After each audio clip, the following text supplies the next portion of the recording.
45, Nicolas Sarkozy doit recevoir Valérie Pécresse demain. Pour l'instant, l'ancien président de la République ne soutient pas Valérie Pécresse officiellement. Valérie Pécresse qui ne sera pas soutenue, en tout cas ça c'est certain, par Éric Woerth qui a choisi de rallier le camp Macron. Louis Dragnel avec nous. Bonjour Louis. Bonjour Romain. Chef du service politique d'Europe 1. Valérie Pécresse n'arrive pas à dynamiser sa campagne et le départ d'Éric Woerth, c'est un coup dur. Oui, et je crois que vous pouvez même parler d'un coup très dur parce que même si beaucoup s'attendaient à ce départ d'Éric Woerth, nous l'avions annoncé d'ailleurs ici même il y a 15 jours, il faut quand même bien noter tout de même qu'il ne rejoint pas pour autant La République En Marche.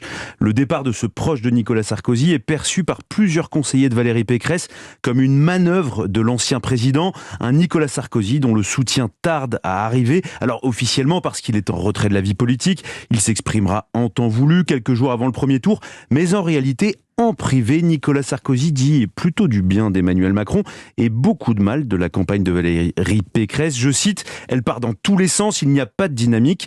Et ce qui n'arrange rien, ce matin, Rachida Dati a qualifié de « loser » son équipe de campagne. Donc, pour la candidate, l'enjeu, à 2 jours de son premier grand meeting au Zénith de Paris, c'est de faire en sorte qu'à défaut d'un soutien immédiat, que Nicolas Sarkozy, dont la voix compte beaucoup à droite, dise du bien de sa campagne. Et c'est la raison pour laquelle Patrick Stefanini, son directeur de campagne, est allé rencontrer l'ancien président avant-hier pour essayer de calmer le jeu et surtout préparer la rencontre de demain entre Nicolas Sarkozy et Valérie Pécresse.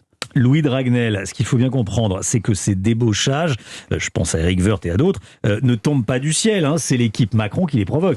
Oui, absolument. Tout est très organisé à bas bruit depuis l'Elysée, avec des départs des Républicains qui devraient se poursuivre dans les prochaines semaines. On évoque même le chiffre d'une vingtaine de députés LR, pas forcément des gros poissons, mais l'idée d'Emmanuel Macron est d'essayer de montrer qu'il est le plus crédible en tout cas que Valérie Pécresse pour parler à l'aile centriste des Républicains.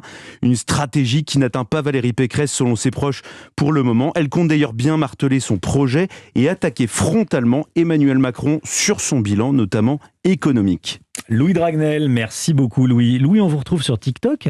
Et oui, absolument. Le réseau social privilégié des 15-30 ans, à 2 mois du premier tour européen. Pour expliquer tous les enjeux de cette élection présidentielle. Voilà. Europe 1 qui enrichit son dispositif présidentiel en investissant TikTok. Rendez-vous chaque semaine avec Louis Dragnel et avec Océane Théard pour mieux comprendre et tout comprendre du système démocratique et politique et tous les enjeux. Merci beaucoup Louis. Il est 12h47, 9e jour